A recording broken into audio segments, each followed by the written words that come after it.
Good morning, and thank you, Nick, for this wonderful invitation. And it's a real honor to be joining this panel and to be with you today, all of you.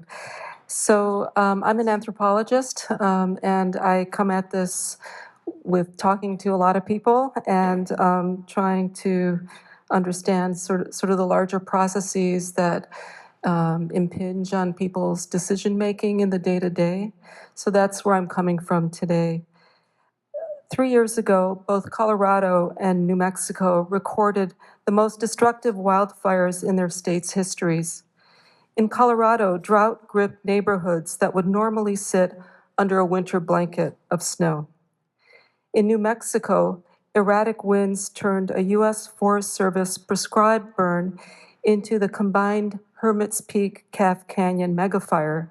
More than 340,000 acres burned, waves of evacuation and containment failing. Now, 3 years on, residents still rebuilding also face post-fire flooding. Soils overheated into hydrophobic crusts that shed water instead of absorbing it. Meanwhile, Canada's boreal forests once again ignited early and fiercely, with this year's record-breaking fires sending smoke across the continent and underscoring a new normal of code red skies. ER visits spiked with respiratory distress. The plumes carried more than particulates. They mixed toxins with novel microbial life forms, and they added hundreds of millions of metric tons of carbon dioxide into the atmosphere. These encounters with smoke are not only health events, they're perceptual shocks. They reveal the breakdown of a common assumption that fires don't exist in or can't reach certain places, and that disasters could be contained, that with the right models and tools, risk could be kept within bounds. So in this talk, I want to think about what that breakdown reveals, how systems built for prediction and control falter in the face of accelerating change. I'll trace the kinds of knowledge that surface when those systems reach their limits. And I'll ask how practice might realign with what counts as expertise, opening horizons of action where catastrophe is not the only future. Today, the gulf has widened between what projections promise and what reality delivers. Climate models have been uncannily accurate about overall warming. They are less precise in terms of forecasting when or where the next megafire or superstorm will be. The power of projection degrades precisely when institutions need it most. We call it a race against time. The feeling is also of being outpaced by the very circumstances once thought to be manageable. So my response to that feeling has been to follow two intertwined lines of inquiry traced in my recent book, Horizon Work. The first comes from experimental ecology and theory. Over the last decades, researchers have tried to map what are called critical thresholds and tipping points beyond which ecosystems reorganize rapidly and sometimes irreversibly. Early warning signals often arrive as anomalies, a winter mountain that burns when it should be soaked in snow, a singular long fire season that becomes the new norm, a set of small disturbances that, when ignored, can tip an ecological system into a new state. What connects one stage to the next is rarely one cause. Sometimes it's an amalgam of missed signals, slow accruals that suddenly quicken until the system settles into a different mode called an alternative stable state. The second line of inquiry is ground level. I interviewed wildfire scientists, emergency responders, and community stewards who are returning to basics in phenomena they thought they knew. I met fire experts who, among other things, were urging emergency responders and other workers to shed their old mental slides, once informative guides to fire behavior that are now leading to serious misestimations. The call to unlearn, to discard those old mental slides, signals just how quickly fire's ground truths are shifting. When they're most needed, baselines for improving knowledge run the risk of vanishing. And vanishing baselines, the potential loss of responsiveness itself, demands collective action. Or, as one colleague put it to me, we need to acquire a horizon. Striking as if this were a thing, not a metaphor, a kind of lever to wrest time from catastrophe, to decide not just what to do now, but how to act without cutting off options for future generations. Horizon work is not optimism. It's a practical effort to safeguard conditions in which choices still matter. It includes rethinking how research and management acknowledge the decreasing reliability of their own projections, of how colonial histories and extractive economies have engineered the vulnerabilities we now confront. Indeed, how can different kinds of work, scientific, emergency, indigenous, align without being folded onto a single hierarchy? And how can that shared alignment restore viable fire futures? Consider the scale of exposure. 1 in 6 people in the US now face a significant wildfire risk, driven by warming and continued development in fire-prone landscapes. Fires exceeding 100,000 acres, once exceptional, are now so common that the National Interagency Fire Center stopped treating them as outliers. How did we get here? A century ago, after the 1910 Big Burn, the US embraced what was effectively a war on wildfire. Suppression, exclusion of fire from forests, regardless of place, became the rule of the land. By 1935, the 10 a.m. rule held. Any reported fire was to be controlled by 10 the next morning. After World War II, surplus military hardware and aviation entrenched a command and control approach. Early fire behavior models joined that effort. They reduced heterogeneous forests to uniform fuels and discounted the unsteady, buoyant forces that make flames move, jump, and surge. The mandate to suppress hardened into a sometimes hypothetical universe where fires were thought to move in smooth ellipses. In other words, modeling served management's desire to control more than the physics of combustion. And for a while, the costs of this approach seemed negligible because the effects of indigenous burning that long moderated fire behavior still held. The Forest Service has claimed an initial attack success rate of about 98%, roughly what was reported in the early 1900s. But that earlier success owed less to technology than to landscapes shaped by millennia of indigenous burning and natural fire. Suppression's success would stockpile the ground with fuel. And the so-called wildfire paradox took hold. The more we suppress, the worse the problem becomes. The physics never changed. Fire needs heat, fuel, oxygen. But by adding or subtracting these elements through policy, design, and preferences, we changed how fire behaves. It will always be the excursions, the non-steadiness that allow fire to spread. Yet, as fire scientist Mark Finney explained to me, fire spread models privileged averages, quote, as if a dog could run by holding its legs in an average position, unquote. His image is absurd on purpose. It reveals what happens when knowledge drifts out of joint with the phenomenon itself. Another fire analyst seconded this view, saying that under a long-standing suppression regime, quote, we no longer know what fire is, unquote. That sentence carries another truth. the one about how fire outruns techniques used to apprehend it, and about whose knowledge was erased. Settler colonialism, or the system built on the displacement or erasure of indigenous lifeways, not only seized land, it also repressed fire as relationship.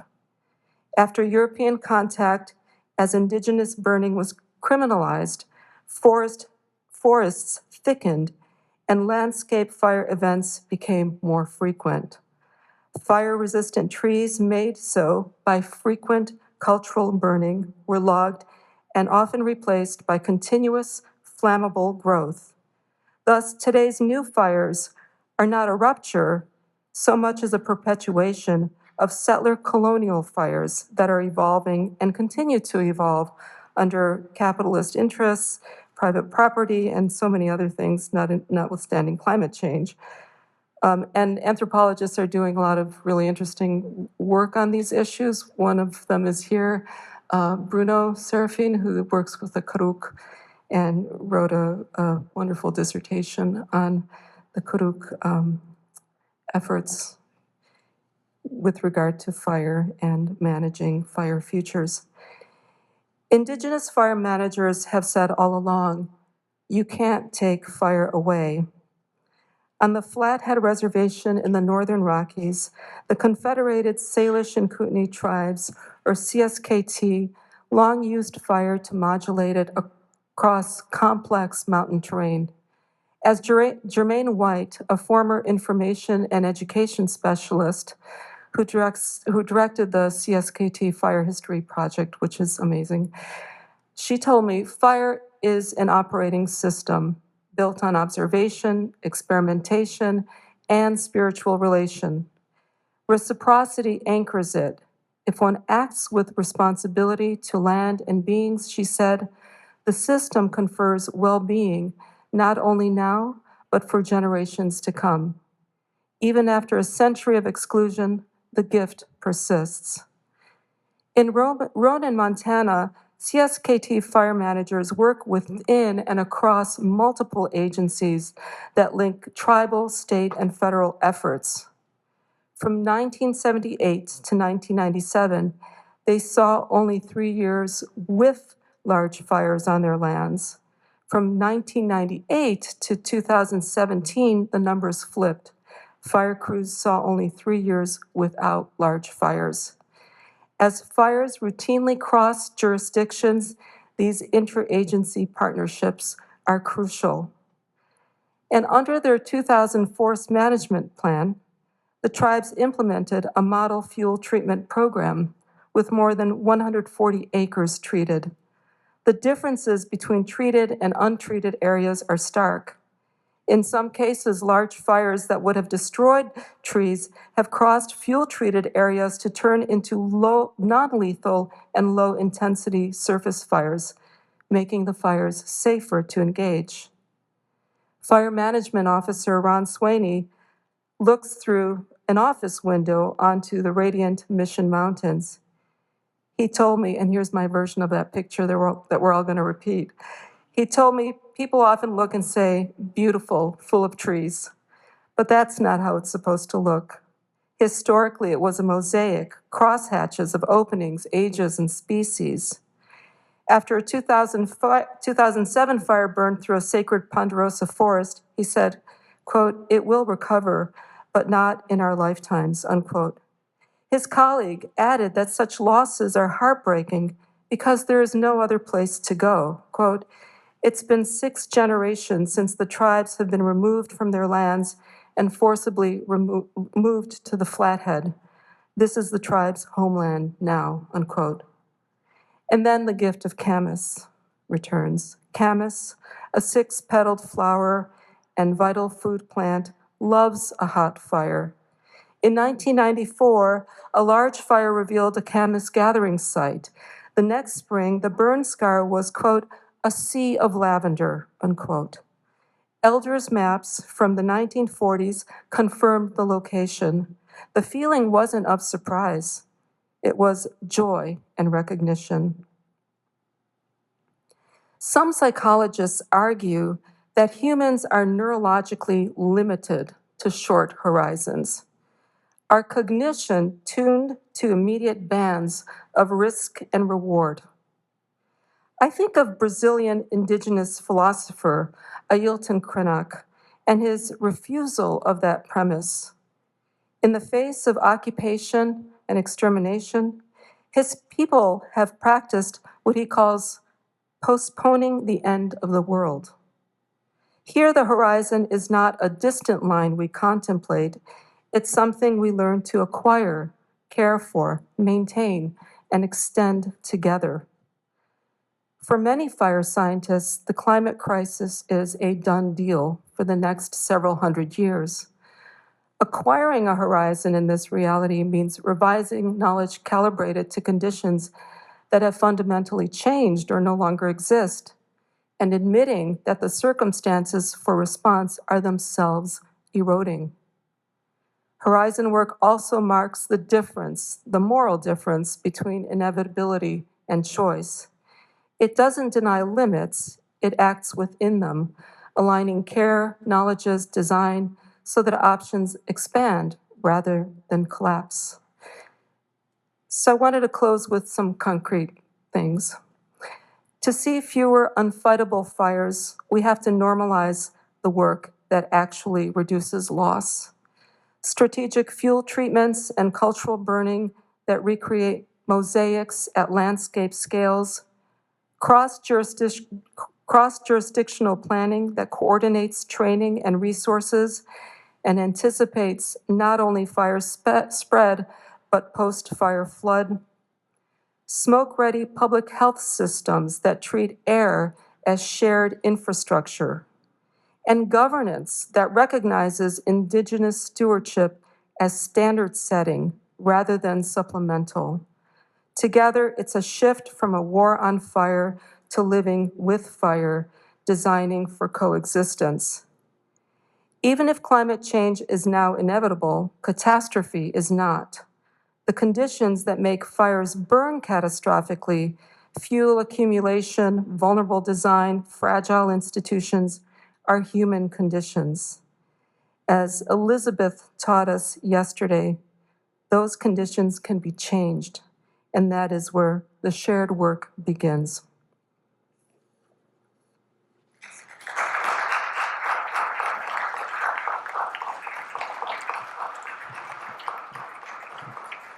So I'm going to now turn to my moderator role, and I want to introduce my two fellow panelists. Dr. Katharyn Duffy is a forest ecologist and senior scientist at Vibrant Planet, where she develops science-based tools to quantify how management actions improve forest resilience and community safety. Her work bridges fire ecology, remote sensing, and decision support systems, including the fire-adapted forests methodology and vibrant impact approach for measuring wildfire risk reduction and ecological resilience.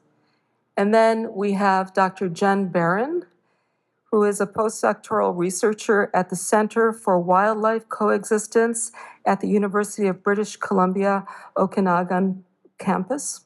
Her applied research program focuses on the landscape ecology of fire, wildfire and ecosystem management, and ecocultural restoration. Through her research, she works to understand how ongoing legacies of colonial land management and climate change have altered wildfire regimes and how strategic management can restore resilience in fire-adapted landscapes. So I wanted to invite Katharyn up first, and then Jen afterwards.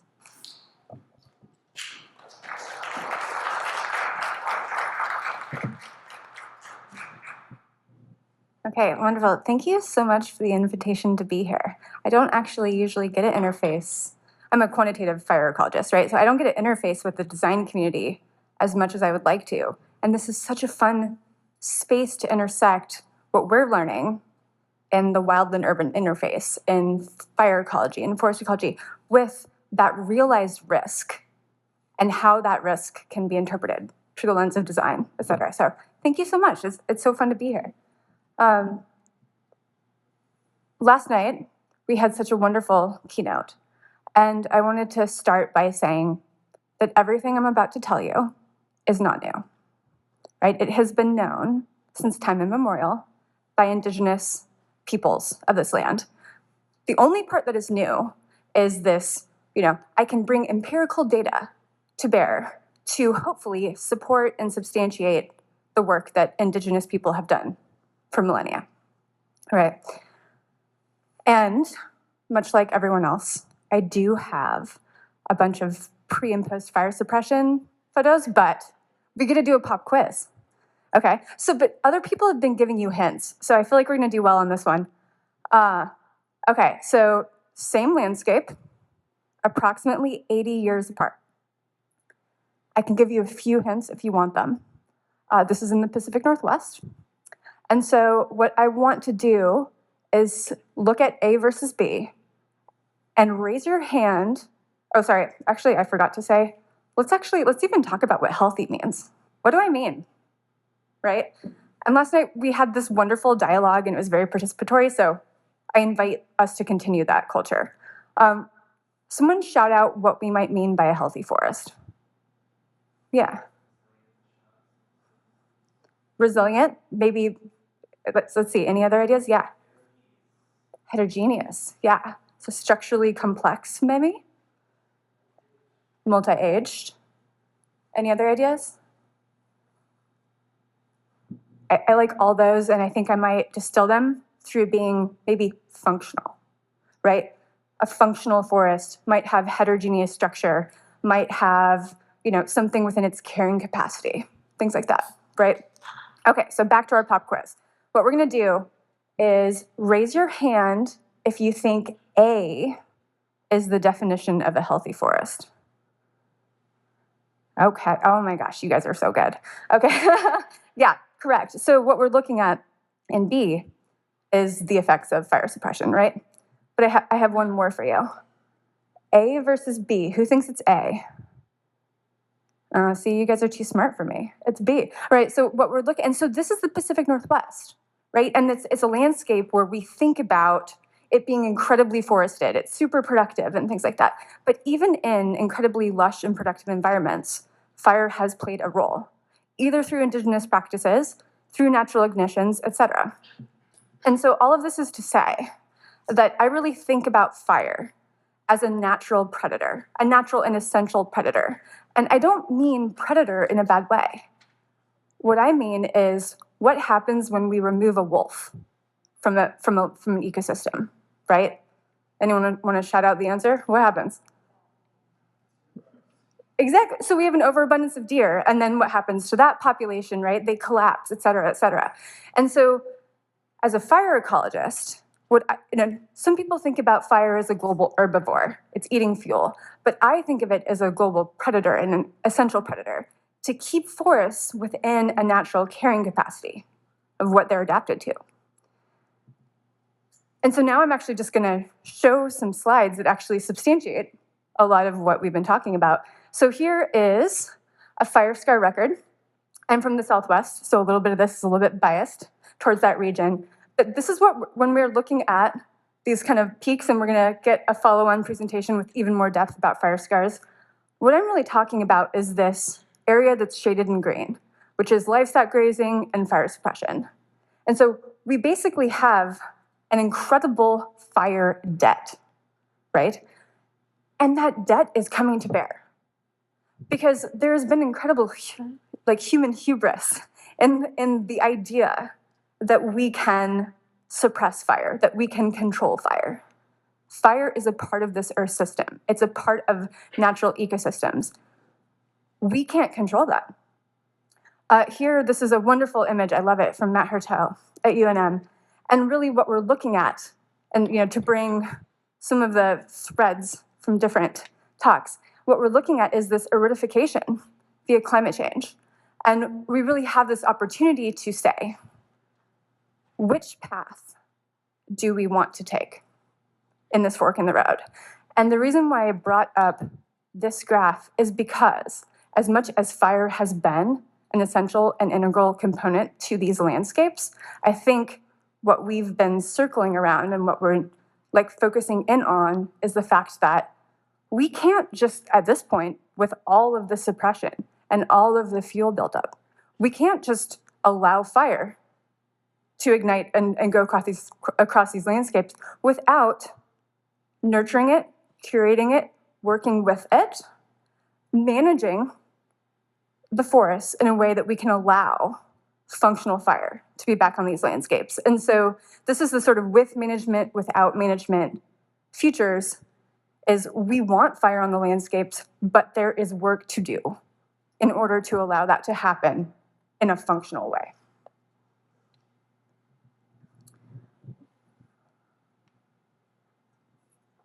I think a lot of these slides are echoing people, so the cost of no action is not just sitting there twiddling its thumbs, right?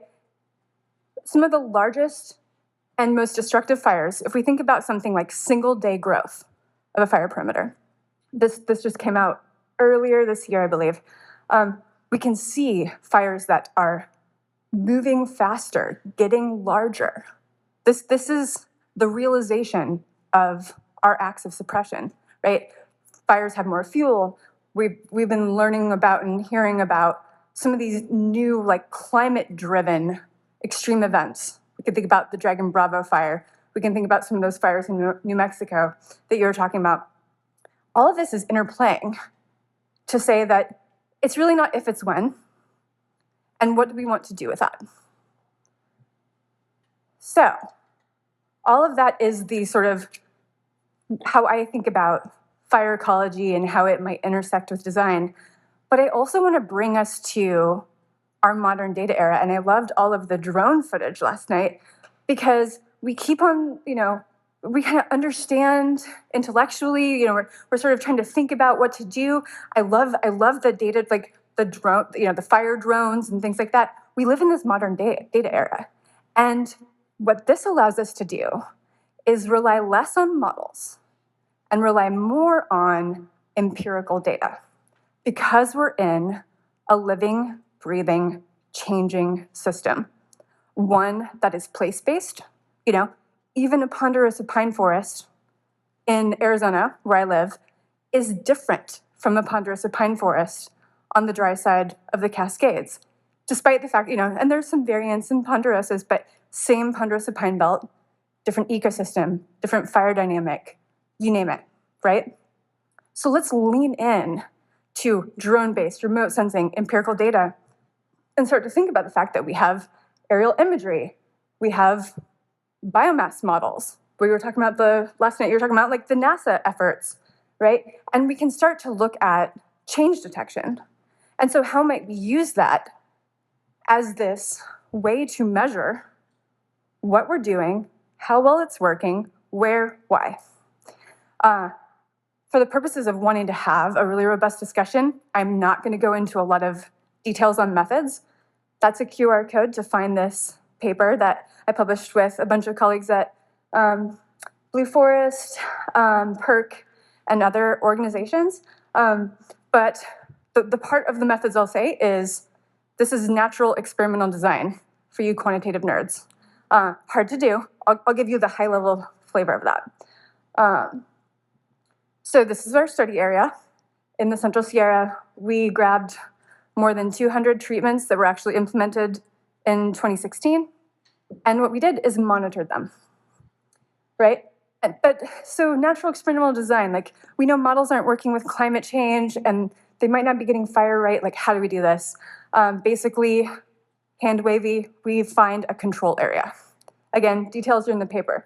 But here's a way to think about what that is. So that orange dot is an actual treatment, and it's in this ecoregion. And what we can do is say, what's true in that orange dot, which is a real treatment? How do we look at vegetation cover, wildfire hazard potential, accessibility, the fact that this was treated, but we don't want to compare it to the wilderness, existing vegetation type, et cetera. And this is incredibly important when we think about the stochastic and heterogeneous nature of wildfire, right? We wouldn't want to compare something just right around that project to the project itself because of the contagion elements of fire. So that is my very high level methods. I would love to nerd out with anyone later if you want to. From here on out, I'm just going to say we're looking at blue versus orange. And so here's an example of what that sort of control area gets us, is we can look at the severity of fire within a treated area compared to its controls. And so what we're looking at is the blue and the fact that we have this mixed severity fire. And a lot of people want to think, oh, high severity fire is bad. Never that simple, right? Mixed severity fire, patches of standard placing fire, patches of moderate fire, patches of low severity fire. That's what a lot of these ecosystems are adapted to. That's why when we were looking at those pop quiz photos, we saw patchiness, right? We can also start to look at some of the carbon and biomass dynamics. And here I'm going to stretch our minds and say, this is a publication where we focused on above ground live biomass and carbon. But one of my favorite provocative phrases is that I think that biomass is a gateway drug to other ecosystem services. And why we focused on it is you can see it from space. We can see changes in it from space. And I think of it really as this proxy for living, breathing, functioning forests, right? If we can measure and monitor the retention of above ground live biomass or carbon in forests, what we're really looking at is that forest still alive?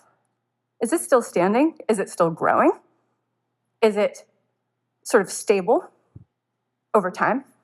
But all of that said, I actually think, so this peer-reviewed publication that came out earlier this year is also a proof of concept for a Vera protocol that was mentioned earlier that's coming out later. It's on Vera timelines, so later this year or early next year. I heard some chuckles, yeah. But I think that this is an interesting approach to think about. A lot of partners in this room and externally have thought about climate smart wood, fire smart wood, things like that. How can we think about this type of empirical approach, Vera protocol, climate smart wood protocol, you name it, as a way to think about what is sustainable wood source, et cetera, as we think about the design build community. Anyway, okay, so this graph. What we're looking at is the blue treatment line versus all the orange ones, right? And so a lot of people say, well, what if a fire doesn't happen?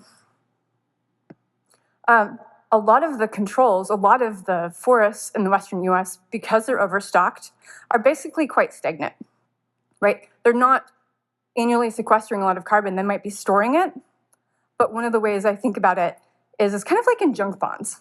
You know what I mean? It's very volatile. And so if you have a fire, if you look over at the right-hand side, if you have a fire, it's released pretty quickly and pretty rapidly. If you don't have a fire, it just kind of sits there and doesn't do much. What you can see here is the treatments, and again, this is the more than 200 treatments on average. We see that dip because we went in and we removed biomass, but then we see that recovery.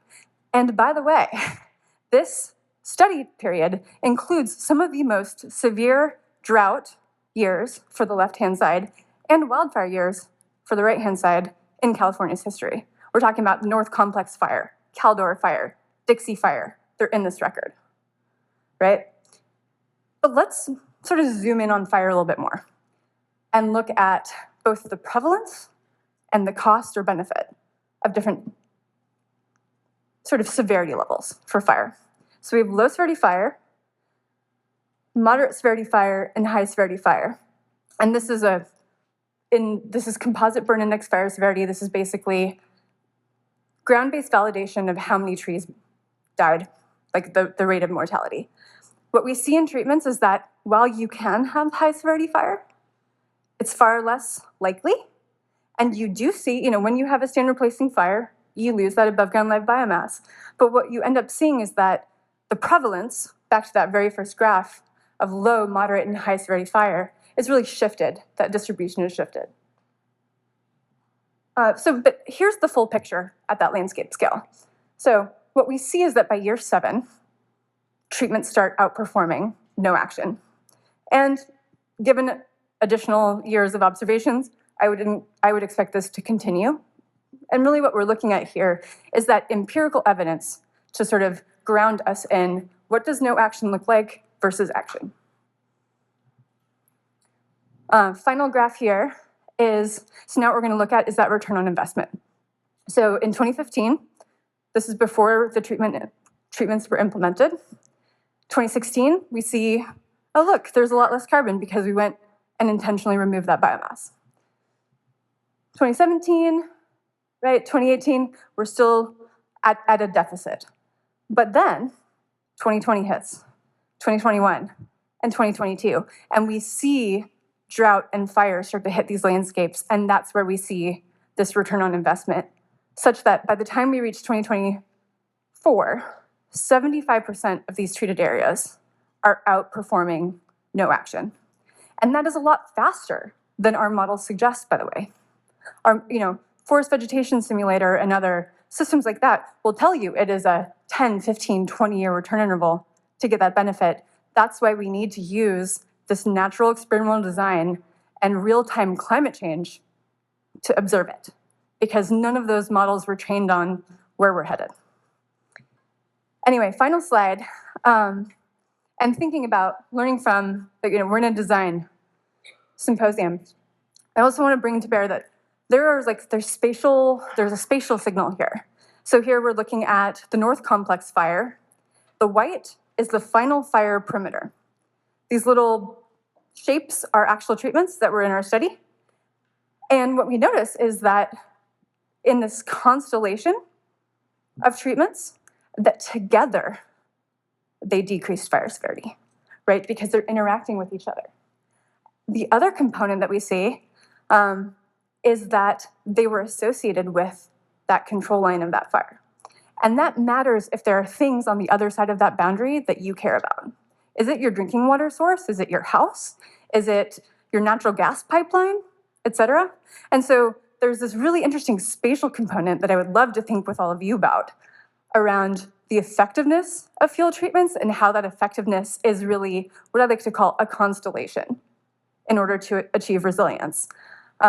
There's additional components here, like maybe not just managing once, but repeat entries. How do you do a thinning treatment followed by a prescribed burn, followed by bringing fire back onto that landscape, et cetera? But I wanted to leave it there so we have time for discussion. And thank you all so much. I think, yeah.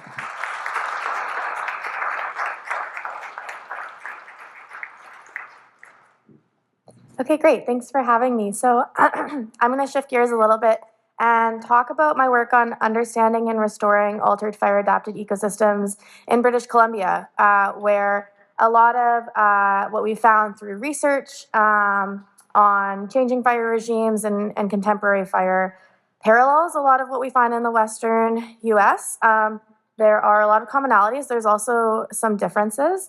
But I think there's a lot of power in the shared ground between those realms.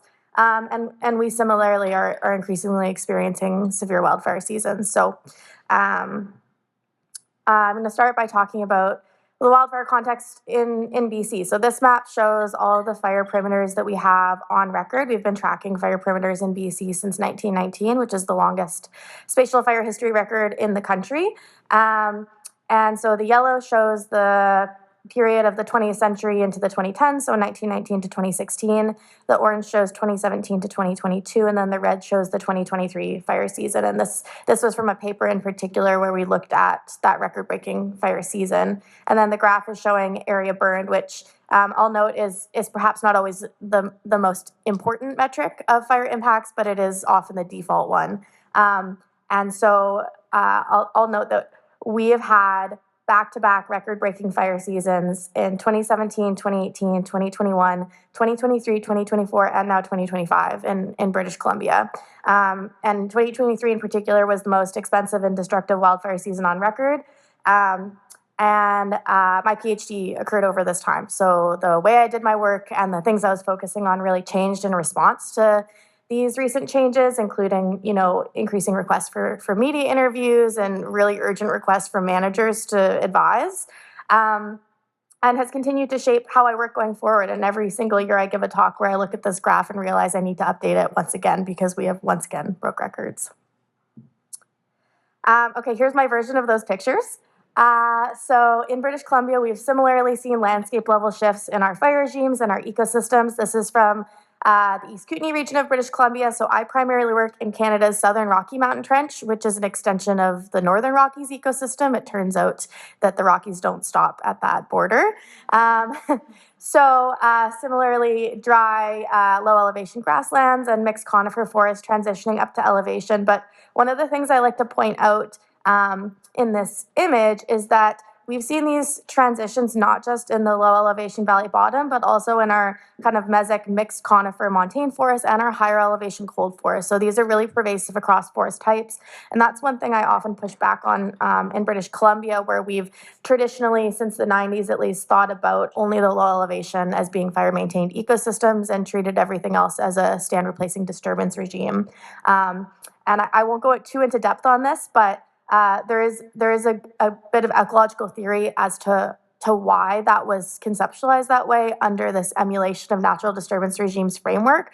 And that system has supported clear-cut harvesting in stand replacing disturbance regimes, quote unquote, for the past 30 years under the sustainable forestry management framework. And so we're beginning to see a shift as those colder forests burn as well, and how we think about these ecosystems and fire regimes beyond just the valley bottom. And I like to think about the people in the story as well. So this is a picture from Labor Day in 1949 in Invermere. We're very close to where this picture was taken. And here the Forest Service is telling us that fires destroy game, and so we should prevent forest fires to keep our forests green. And I include this not to villainize this man from the Forest Service, but just to illustrate that, we were protecting for the values at the time using the approaches that we thought were appropriate, and excluding many perspectives in that approach. And so I think, hindsight 2020, it's really easy today to look back and critique this, but thinking about how we present and make these decisions going forward is really important. And so the consequence in this region is that a lot of these forests are not productive for any values. Although we were managing for game and timber values, these forests also are not productive for game or timber values. And so we're really in a challenging situation in that we have not maximized benefits for anybody.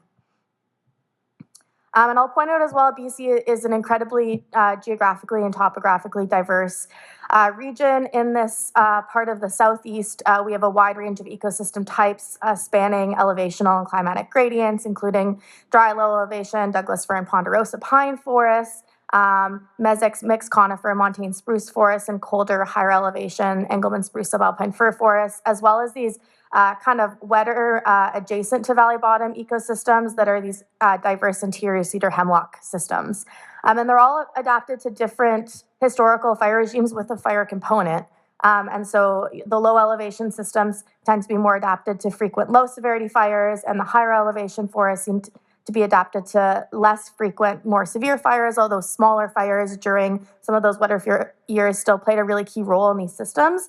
But a lot of these forests are adapted to those mixed severity fire regimes, that complexity, which we're still not very good at scientists as representing or understanding. We create this large category of the stuff in between.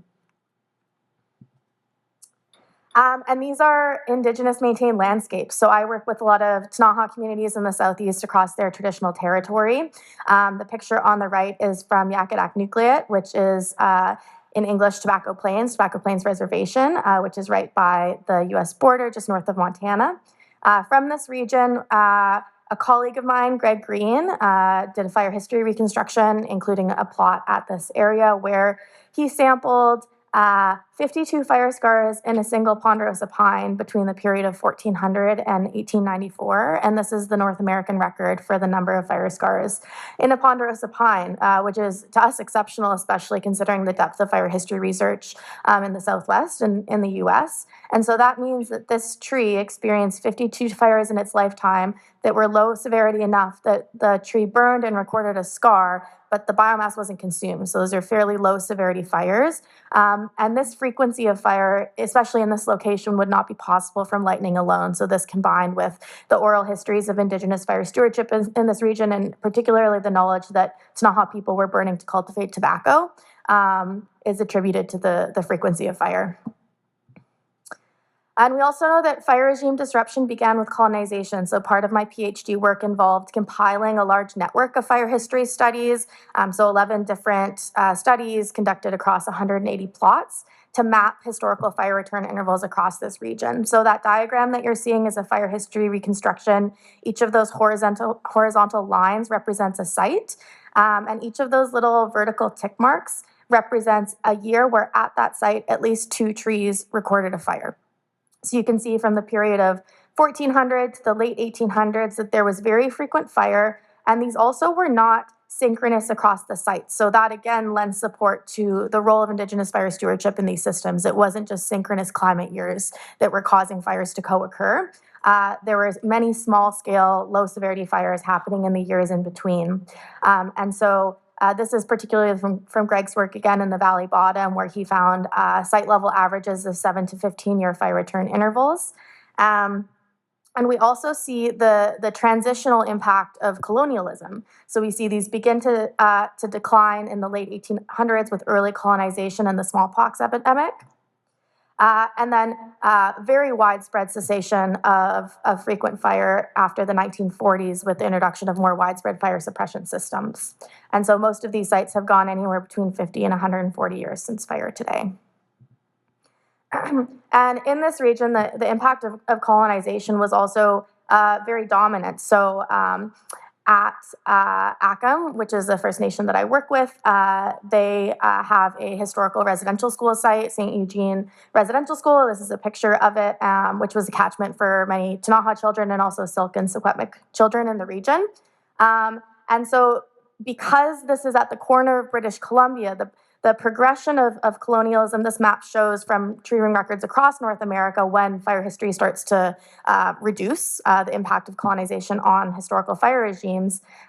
This part of the province we consider to have been hit, very heavy and hard by colonialism, and that legacy continues today in approaches to reintroduce fire stewardship and working more collaboratively with provincial agencies to do so.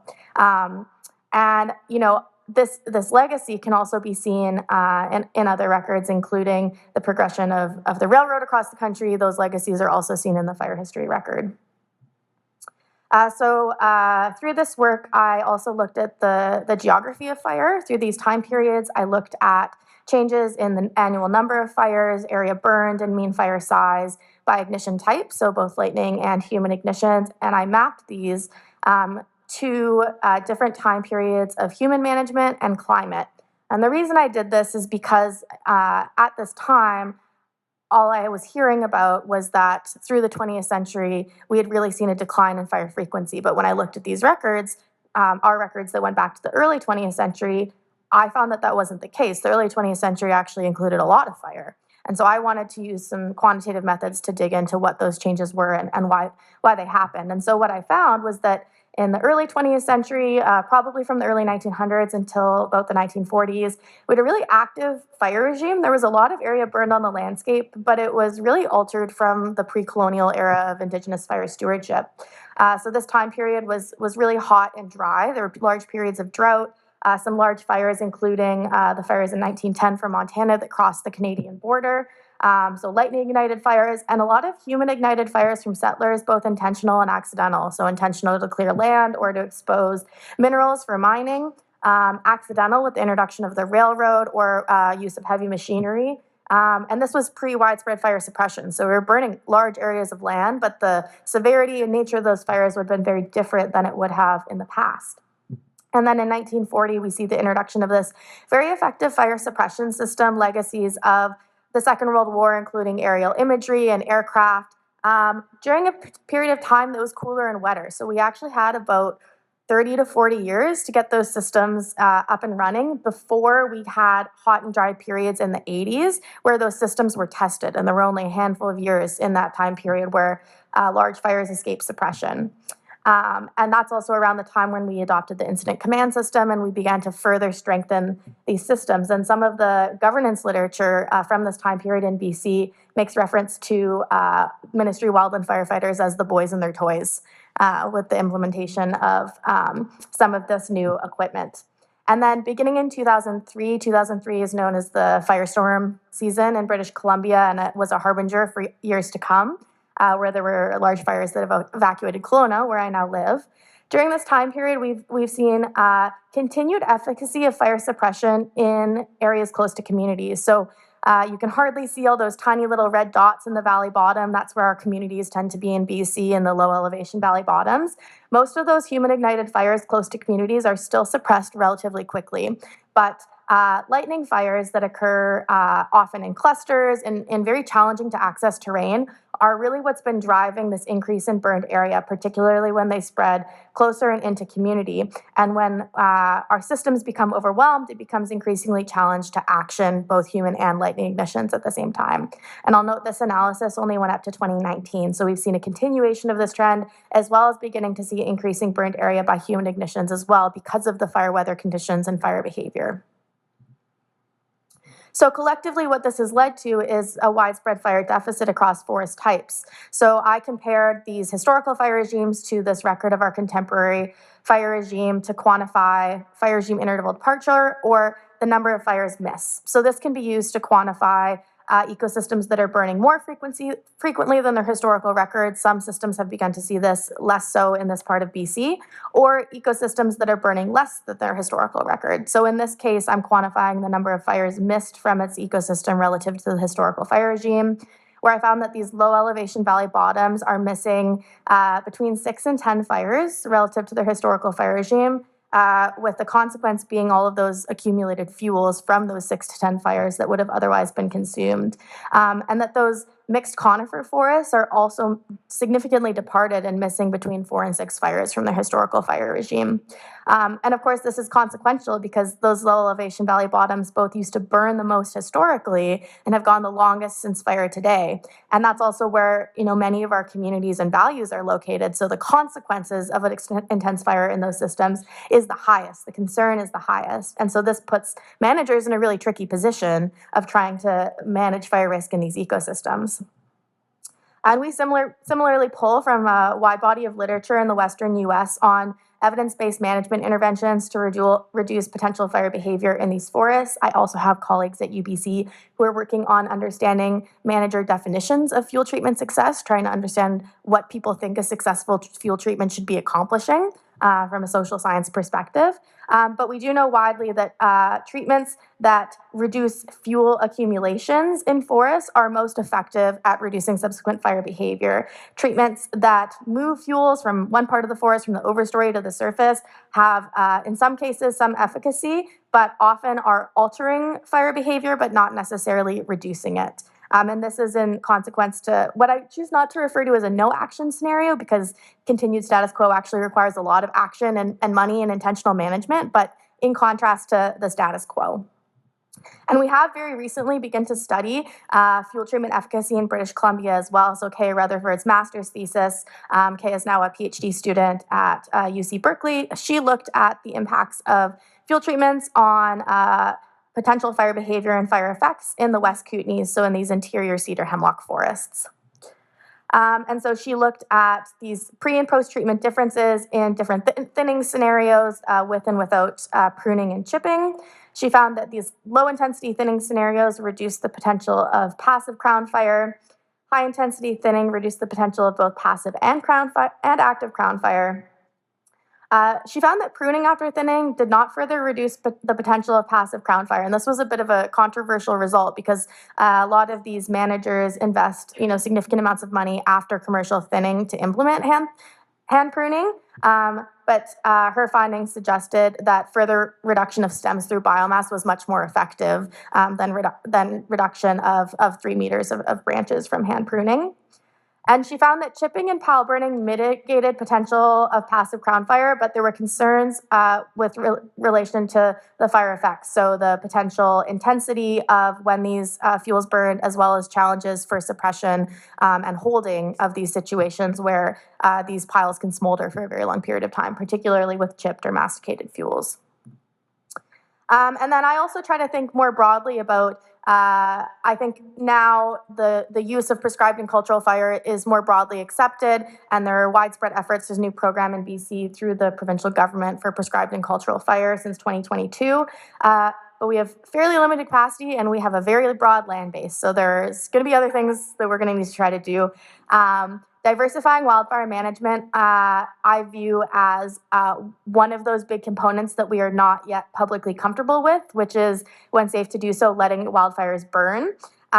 This is something that's done widely further north in the Canadian boreal forest, where they have far fewer resources and far fewer values in proximity to fires, and so they often use this triaging approach. This is done in British Columbia, but we tend to use it more as a triaging. We don't have resources, so that one's less important. One thing I've talked to fire managers a lot about is beginning to blur the lines a little bit between prescribed fire planning and modified response wildfires, where perhaps for some of these strategic areas where we would like to implement a prescribed fire, but it's not high enough priority or the access is challenging, instead we develop shelf-ready managed wildfire prescriptions where we have existing boundary lines and potentially a range of weather conditions where that decision has been made in advance. And if we get a natural ignition under appropriate weather conditions, we have the paperwork done to support the use of modified response in that space. And that gives us a little bit more safe operating space to do that under. Of course, this is still a large amount of risk for fire managers to take on because of the consequences. But many of the fire managers I've talked to have told me that they would far rather try to hold 1,000 hectares than put out 50 hectares. So logistically, the cost and effort that would go into this is also significantly reduced. And I won't talk, too much about strategies for the forest industry because I think we'll hear from that this afternoon. But I will note that in British Columbia, we're 94% provincial crown land, and the vast majority of our forest harvesting happens on that provincial crown land through volume-based tenures.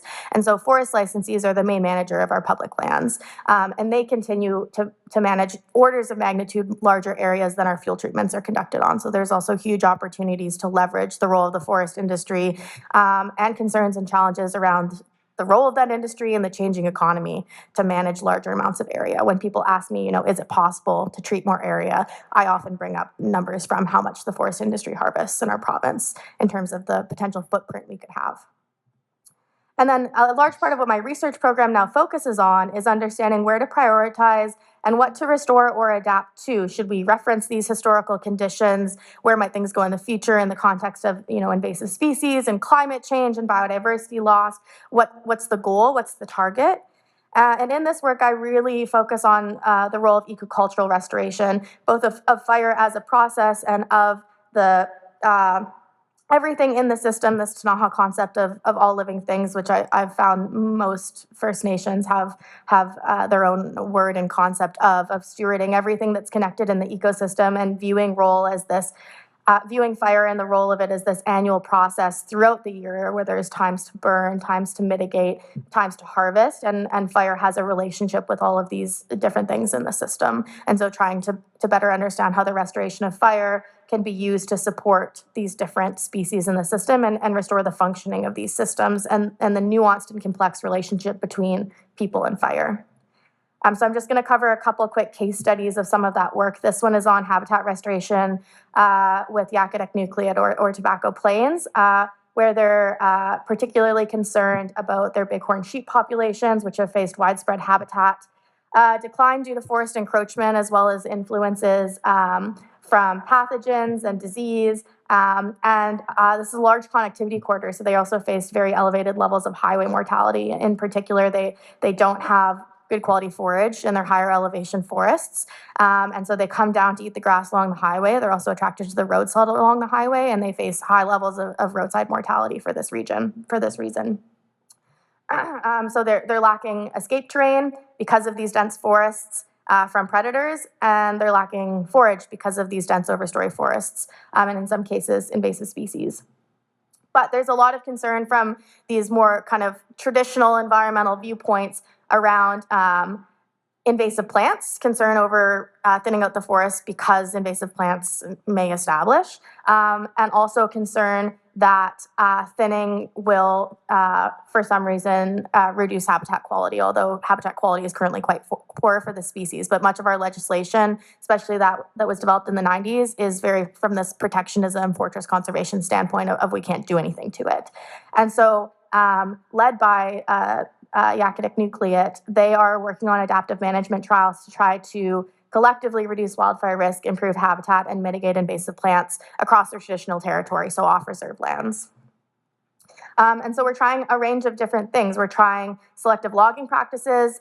One of the nuances that I find often in British Columbia is that many of these First Nations that are located in what have historically been, very dominant natural resource areas are themselves foresters or are themselves wildland firefighters. And so they have a strong perception both of this kind of colonial management framework, but are also looking to think about how to steward using more traditional methods. So this is Gary Phillips, the forester, and he does what he calls Gary logging, which is his attempt at logging using kind of traditional methods where he's able to take value out of stands, but also trying things that he thinks might work for the animals. We're doing combinations of mechanical thinning with and without prescribed fire, and hopefully using some managed wildfire working across large areas with very steep terrain. And we're also trying different combinations of herbicide application and seeding to address invasive management challenges where they arise, specifically for St. John's wort and cheatgrass.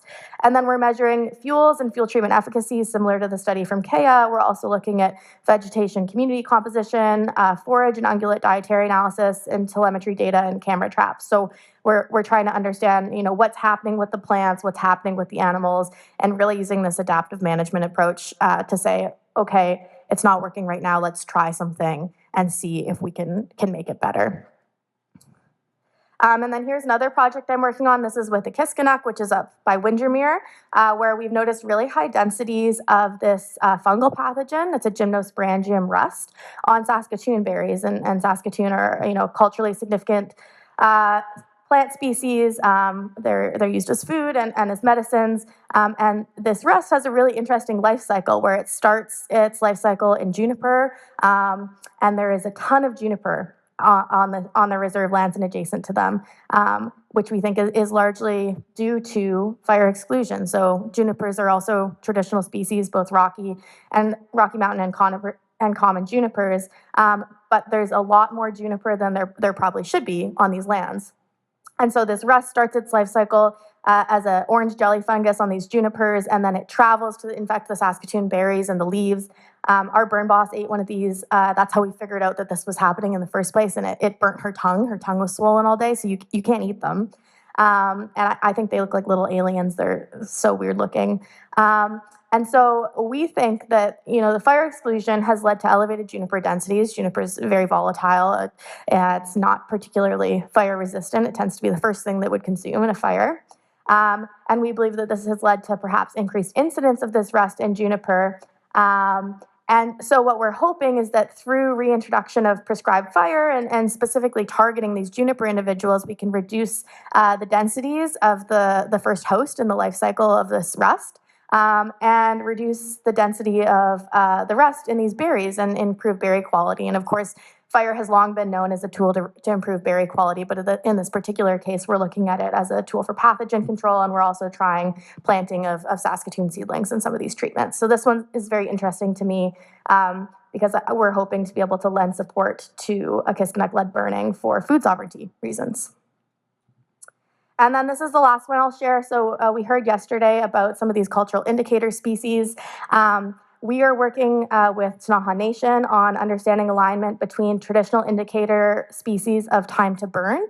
So species emergences, particularly plants, but also some bird species that are associated with burning, and how those align with contemporary prescribed burn windows and how both of those might be shifting with climate change. Hoping to lend support and advance knowledge both in particularly in the prescribed fire world of compatibility and kind of familiarity with some of the ecosystems that fire managers are burning in, familiarity with some of the plant species, and being able to include some decision support tools that are more reflective of traditional values in these ecosystems, recognizing that these plant species are probably responding to the same climatic variables that the prescribed burn windows are using, and trying to help bring together cultural knowledge holders and prescribed fire practitioners in these spaces to burn for contemporary values and traditional values in a shared space. And so I kind of think of this as an ecologist, as collectively trying to think beyond a suppression mindset. So as someone who works a lot in the wildfire space, I often hear that our primary goal is to increase fire suppression effectiveness and control. And I get that when your job every summer is to be effective at suppression and effectiveness and control, that would be a logical goal. But I view that as being the same thinking that got us into the situation. If we're just doing these treatments to try to stop fires, we're kind of replicating the system. And so I view the colonial removal of fire as an ecological and social process, as the thing that's created the modern wildfire crisis. And my hope is that through the restoration of fire as a process into these systems, for which they are adapted to, we can potentially redirect the future towards one where we are better at living and coexisting with wildfire. Thank you.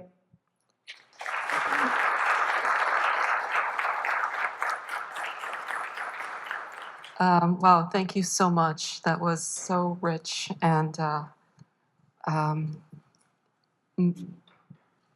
inspiring, truly inspiring. And I wanted to, we have these images and realities of extreme fire, and we have two examples of how extreme fire can become different. We can restabilize the fire that has been unleashed by all of these processes that you've talked about. So I'm just trying to think about scale, and I was really curious, Katharyn, about the idea of the constellation. And it seems like, there are different burn scars and patches that you described. So it's like you're introducing some kind of X factor into our thinking about how acceleration towards recovery happens, and you've found so many surprises along the way. So I'm just wondering, can you talk a little bit about the constellation and the interactions that led to the surprising buffering that you saw? Yeah.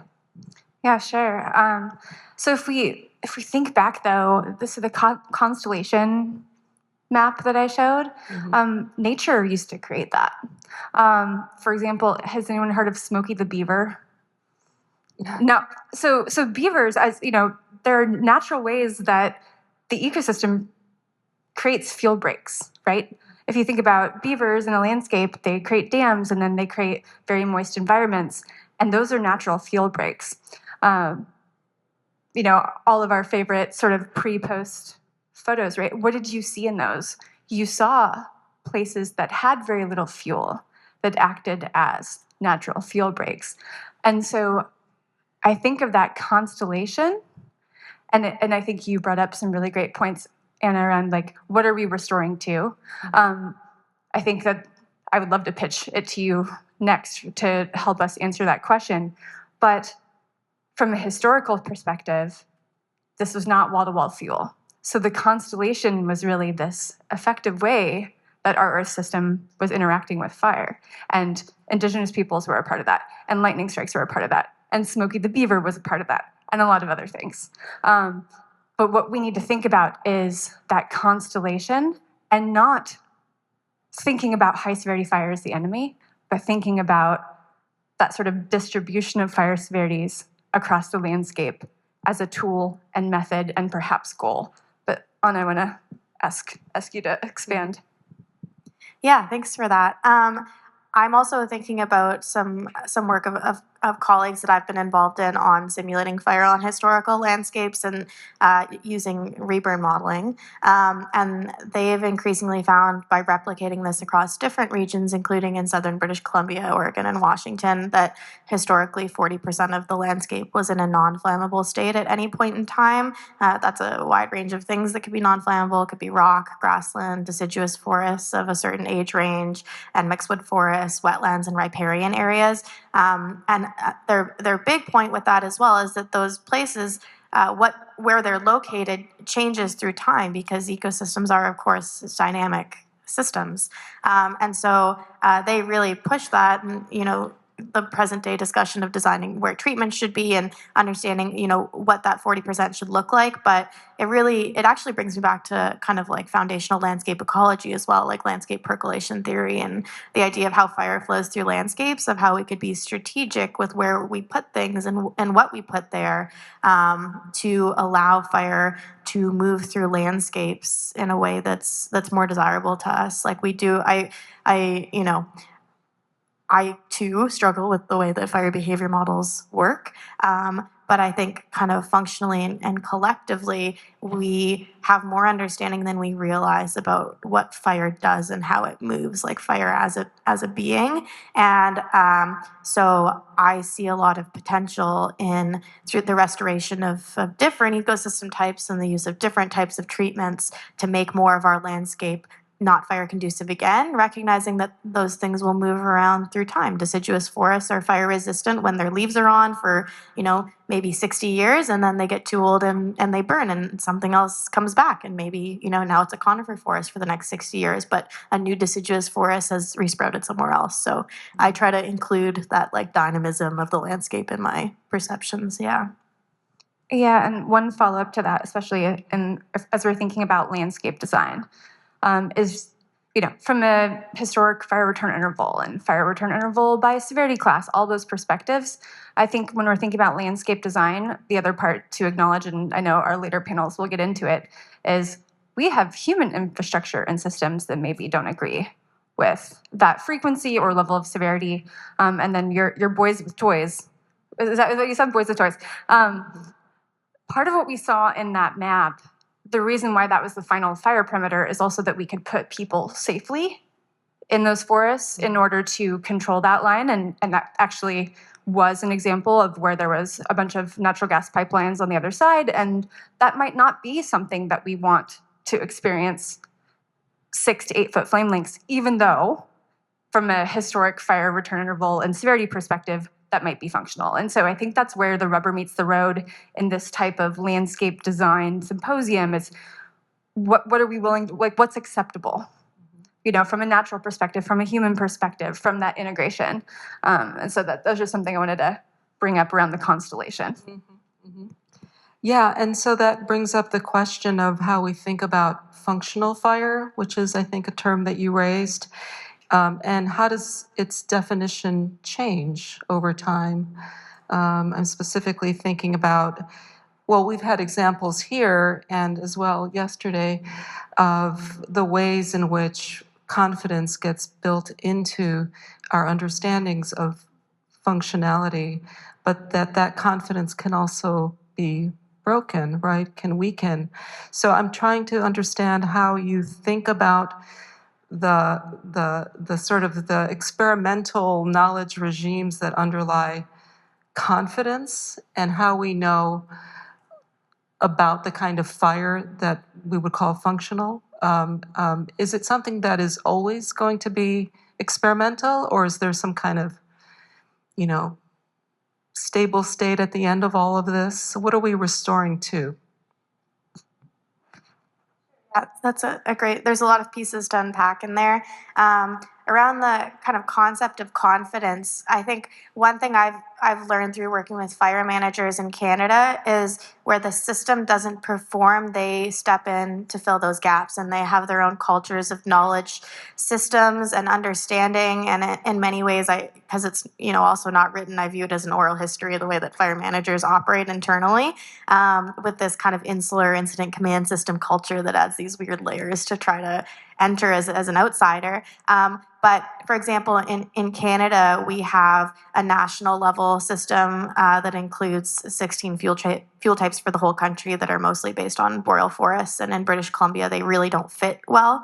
And I have a paper that talks about that. And when I was doing that work, I spoke to a collection of fire behavior analysts from BC who I felt like I opened Pandora's box, and they explained to me all the reasons why it doesn't work and what they do instead. And they go, well, I have to see it burn to assign a fuel type, and, and then I can tell you. And I was trying to, and so now I have a project with a colleague on trying to understand their decision systems and their knowledge and expertise systems to this approach. But one thing I would underscore again is that people have a lot of knowledge, even if it's not always written or documented in systems. And despite being put in really challenging situations where, the climate and fire behavior is changing and the things that they always thought to be true were no longer true. And there's also huge demographic gaps in the workforce now where really junior people end up in really senior roles because of retirements and lack of intermediate people to fill those positions. They step up to the challenge and they do a really good job, I think. And so I'm really impressed by also kind of the diversity of perspectives and approaches that have come from some junior fire managers, and their willingness to engage with Indigenous communities, try to understand their knowledge systems, their interest and excitement about prescribed fire training and learning to work in that space.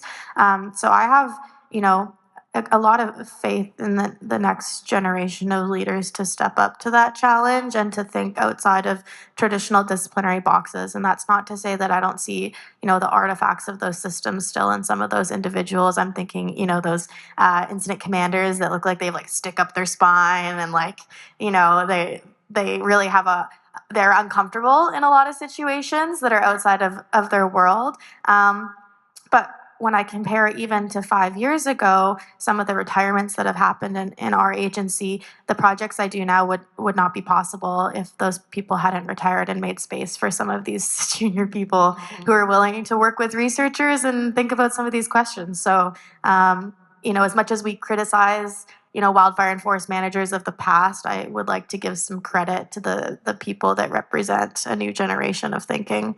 And I'm very excited to see, given the progress of the past 5 years in particular, what things are going to look like in another 20. So we have about 10 minutes left, and I wanted to open up questions to the audience, but I wanted to see if Elizabeth might have a question first, since you are our honored guest today. So I wonder if there might be something that sparked your interest in any of the presentations.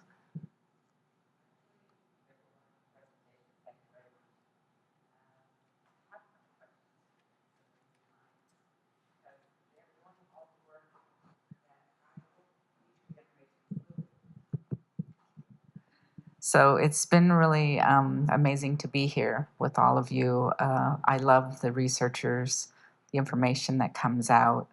I love that you're reaching back into your history to bring all this to the future. Because when you grow up like I did in a tribe that thinks in 7 generations, so everything I do, everything that I teach, has to carry the next 7 generations into the future. And so everything I carry came from the last 7 generations. And it's amazing to watch this evolution happen. I'm really excited for their work. I'll be following you all, and keep it up. Just don't ever give up learning. Don't ever give up sharing.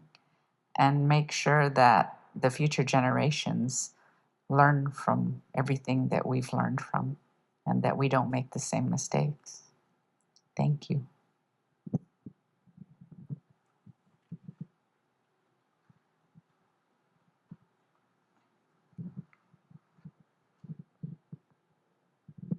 Are there other questions? There's a question. Thank you guys for the presentations.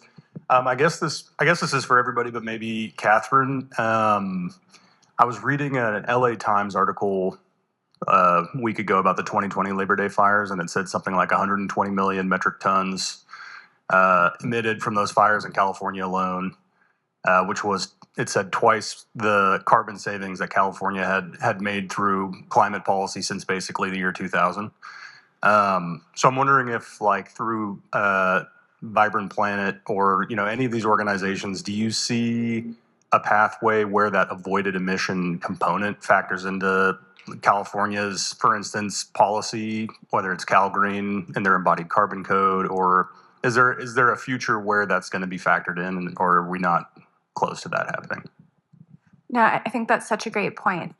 Isn't it interesting that when we're thinking about emissions, we're thinking about human systems, right? Cars and energy generation facilities and things like that. Like, it is quite often that we forget to zoom out and look at the natural systems that have their own cycles.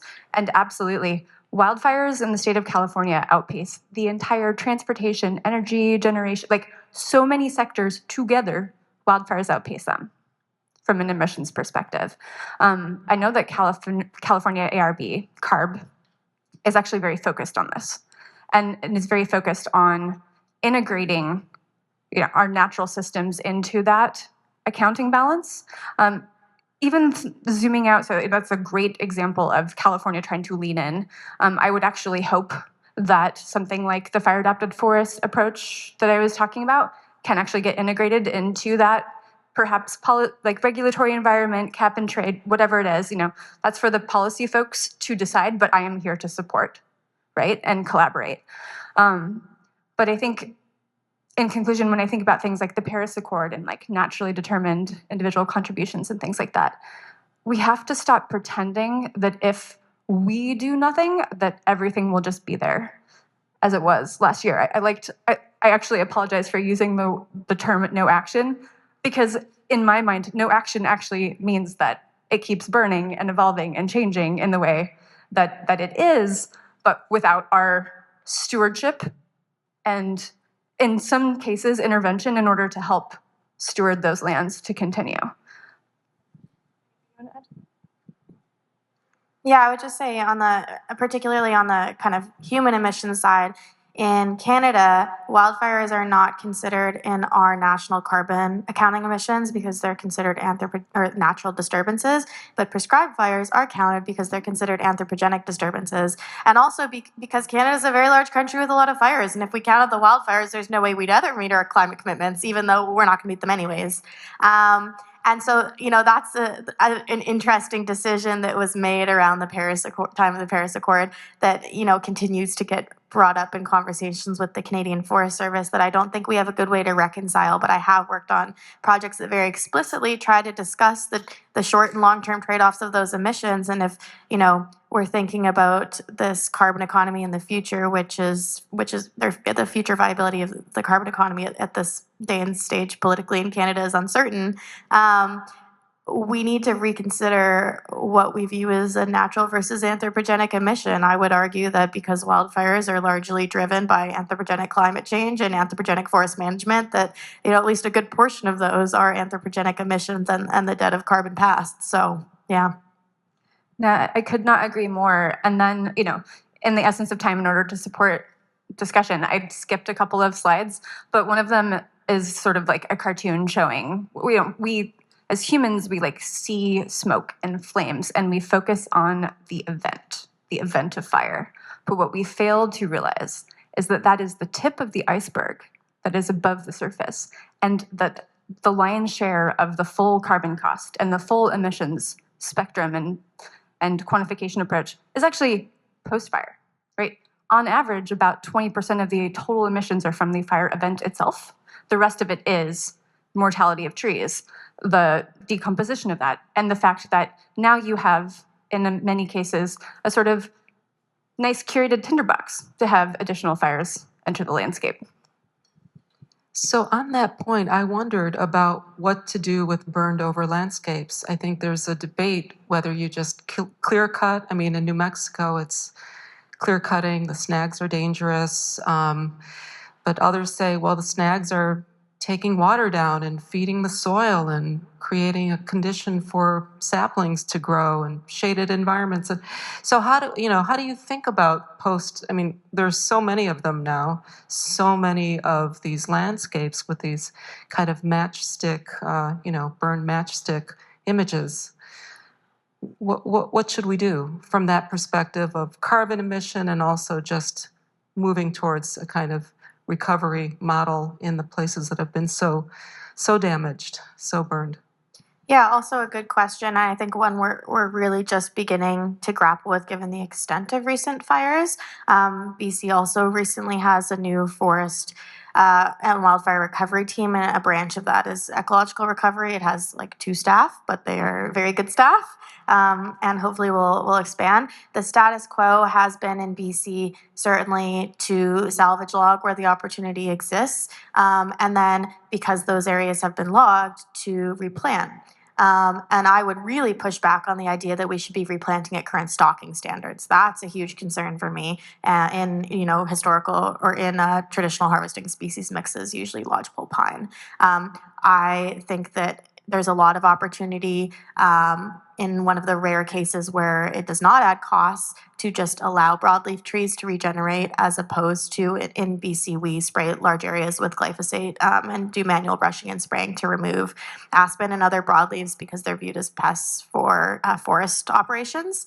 And so that would actually save us some money because we wouldn't spend the money on trying to remove them. And if we don't plant conifers in a lot of those historically mixed wood systems, aspen would come back. So there is an interior broadleaf working group that works on questions related to that issue. And on the topic of salvage, I think that one's quite complicated because we're also remembering that where a lot of these wildfires are located are in places that were already heavily impacted by the mountain pine beetle epidemic and then have also been impacted by mill closures. They're small natural resource economies. And so, that pulse of post-salvage income and jobs can be really beneficial to communities that have been negatively impacted by these legacies of natural resource extraction. But I view it very similarly to the pulse that came from the mountain pine beetle epidemic, where it'll be another pulse, but then what? And so I think it's important to think strategically. In some of those really overstocked landscapes that burn, there is also significant concern about short interval reburns. And so there is some benefit in really dense forests of removing some biomass so that you reduce subsequent fuel loads. But it's a tricky question, and I think there's some nuance in there as well, including, are you operating on frozen ground versus after the soil has thawed? What do your operations look like? Are you putting in new roads to do the salvage? Those types of questions, I think, add a lot of nuance to the conversation that sometimes also pits this as this binary kind of like environmental protectionism versus kind of traditional forest operations. So I don't think we know. I'm really excited to be studying some recent burn scars, and I think we need a lot more work doing it. This to me is a true natural laboratory experiment study where the things are happening and we study it and see what happens, and then maybe they do some management because there's invasives and we see what happens. We don't have very good answers, but my concern would just be maybe let's not log it all and just plant it back as a plantation. Maybe one final thought, because I think we're going to wrap up. Which is to kind of zoom out and think about, I think a theme across our panel is being in relationship with disturbance, right? And what does that mean? When we see a high severity fire and a denuded landscape, I think people have a visceral and physical reaction to that, right? But then we have to zoom out and ask ourselves, but what happens after this? It might feel like a loss, but then what is this ecosystem's ability to recover? Now, that obviously intersects with some of the maps and graphs and things that we're showing around larger fires, more of that being high severity. There might be times where we need to be in relationship with these forests, be in a stewardship relationship with these forests, and help them recover. But I want to urge us to stop and be curious and ask ourselves, what is this ecosystem going to do?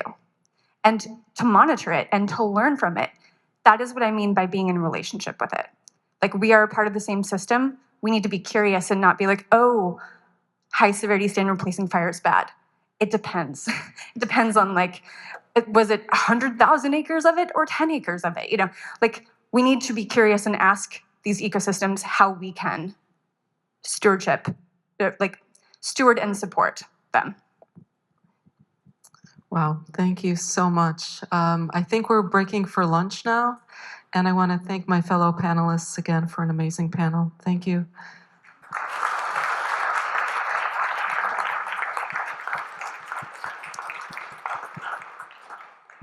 Fantastic. Thank you so much, panel one. Thank you, Adriana, for moderating and for such wonderful presentations. That's right, we have a lunch break scheduled now. We started a little late, and so I think we're gonna cut our lunch break a little bit short. So can we please aim to be back here at 2 o'clock for our second panel?